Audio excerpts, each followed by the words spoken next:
Hey guys, DJ Shorty here from Shorty's Complete DJ Method on Groove3.com. And in this video, I'm going to give you a quick walkthrough of all the updated features on the brand new Numark NVII Serato DJ controller. So the first thing you notice when you pull it out of the box are all the new graphics that they added to the controller. And these are just little graphic accents that help you see things in darker environments or give you little intuitive reminders on what things do.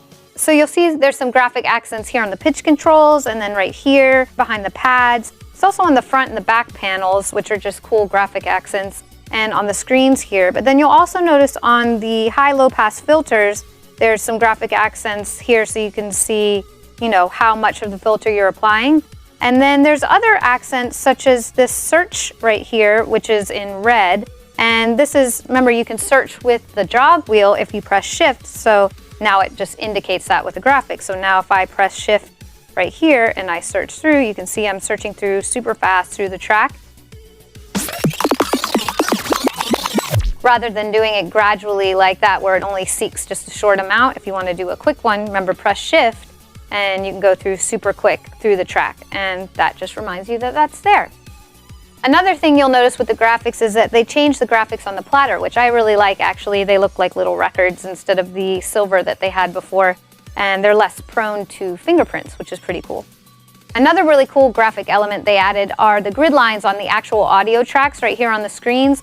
So before it was just a sound wave, and you would look at the different colors of the sound wave to know where the beats fell. Well, now you actually have the grid lines of the beat grid right here on the track, so it makes it super easy to visualize where the beats are in your songs. Now, the biggest upgrade that they added to the new NV controller are the navigation controls right here. They've changed a lot of the functions and made it more intuitive and easier to use. So the first one here is the select load knob. So right here, you can still scroll through your tracks right here, but now you can actually load a track just by pressing the knob. So let's do that. So now it just loads it super easy right there in the software. Now, if you remember the older version of the controller, the load button was up here. They've now changed the functionality to add a track to the prepare panel on the left deck or the right deck, depending on which deck you're pressing the prep button on. So if I press this button right here, it now loaded it into the prepare panel. Now, we didn't have the prepare panel open in the software just yet, but if you want to see that, all you got to do is hit shift and hit this prep button. And here you can see in the software, now the prepare panel is displayed. Now, if you want to see the prepare panel on the actual screen on the controller, you can just use the forward button, which is right below it, and scroll through the different panels. So right there, now we have the prepare panel available on the screen. Now you notice, and this is a really cool feature I like, is that it just hangs there for just a second, and then it will go back to the original panel that you had it on, whether you have it on the first display view or the second display view. So we had it on display view number 2, where we have the sound wave super big, so it just went right back there, which I actually really like, because then you don't have to navigate through just to get back there. It just knows and it goes right back. Now, remember, another way you can scroll through the different views on the screen right here is using the display view button.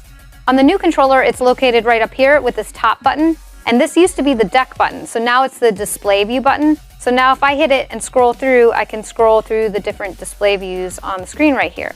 Now, if I press shift and the D view button, it will access the column feature, and this is a really cool new feature that they added. And it allows you to change what you see in this third column, which gives you access now to 5 columns instead of the original 3.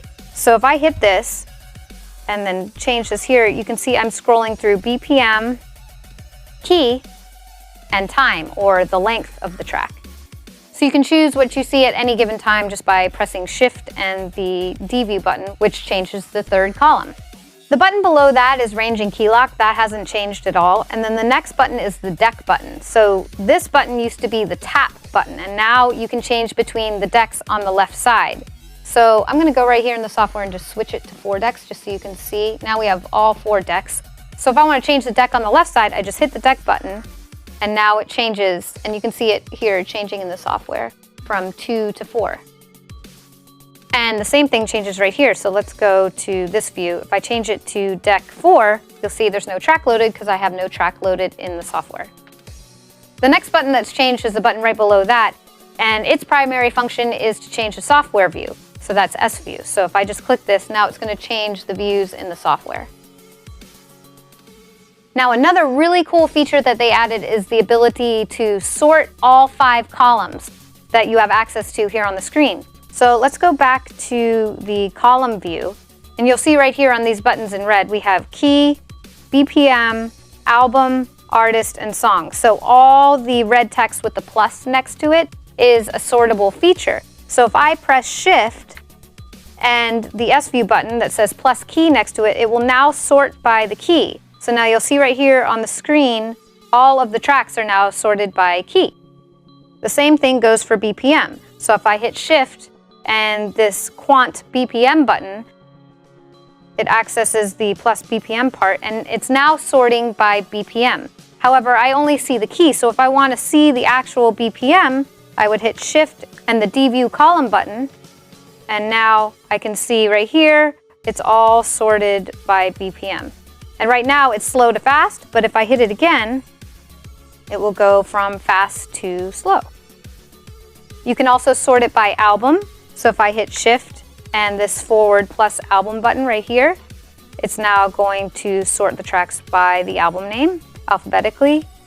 And same for this button right here, the back plus artist. If you hit Shift, now I'm sorting by artist.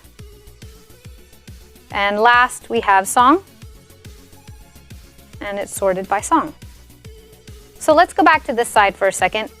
Right below the S-View plus key button, we also have the Quantize plus BPM. So if you press Shift and this button, remember it sorts your tracks by BPM, but if you just hit it without pressing Shift, it will activate the Quantize feature in Serato. So if I hit this button right here, and then you look over here, now Quantize is set to on in the software. And if I hit it again, it turns it off.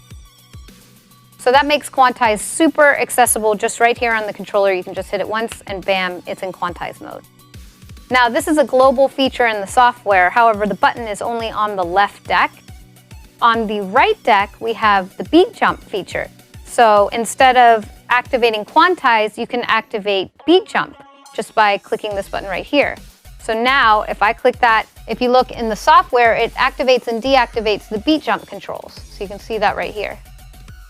Now the beat jump controls are controllable right here on these pads. So let me go into the display view number 2 so we can see the beat really large. And then if I hit the auto loop button, now you'll see that the buttons light up blue and red. This is telling me that I can control the beat jump feature with these buttons. If beat jump is set to off, you'll see that the auto loop buttons all turn blue. So that's just in plain auto loop mode. So let's go back to beat jump mode. You can see right here that these bottom 4 buttons have changed to red, and that's telling me that I can control the beat jump controls. So if I press these 2 outer buttons right here, it allows me to beat jump through the track. So if I press the right one, it's going to go forward, and we see that right here on the screen, and then backwards, same thing, it's jumping through. Now if I want to change the amount that the beat jumps, then I would use these 2 middle buttons right here, and I can change, and you can see in the software, it's scrolling through the different increments of the beat. So we have all the way down to 1/32 of a beat, and then you can go all the way up to 32 beats. Once you get to the end, you'll notice that the button grays out, and that means that it can't go any further. So if I hit this one, once it gets to the end, now it's on 1/32 of a beat, and it changes to gray. And then over here on the right side, there's just been a few other minor changes. There's the forward and back buttons. We went through the forward button a second ago, but this is how you go forward through the panels on the display right here and back through them, just like that. So that button was all up here on the older controller, and now they've split it and they put back down here and forward right here. And the last button right here just allows you to scroll through the different panels in the software, such as the record, the effects, and the sampler. Now, another really cool feature that was actually available on the older controller, and now they've started promoting it more on this newer controller, is that the jog wheels are touch capacitive. So they remember and sense how you use it and then sort of learn and then adjust themselves based on how you use it. So whether you are heavy-handed and you press really hard, or if you're light, or how fast or slow you typically go, they sort of remember how you use them. So the more you use it, whether you're scratching or rewinding or forwarding, however you're touching it, they will remember that and become more customized to your personal touch, which I think is really cool. So the last feature I want to show you guys is something that they tweaked, which is the pads right here. They tweaked the responsiveness of the pads, which I think is really cool. On the previous controller, I had to hit the pads a lot harder than I have to do on these pads, and they respond super quick. So just to give you an example, I'm barely touching it and it's responding right away.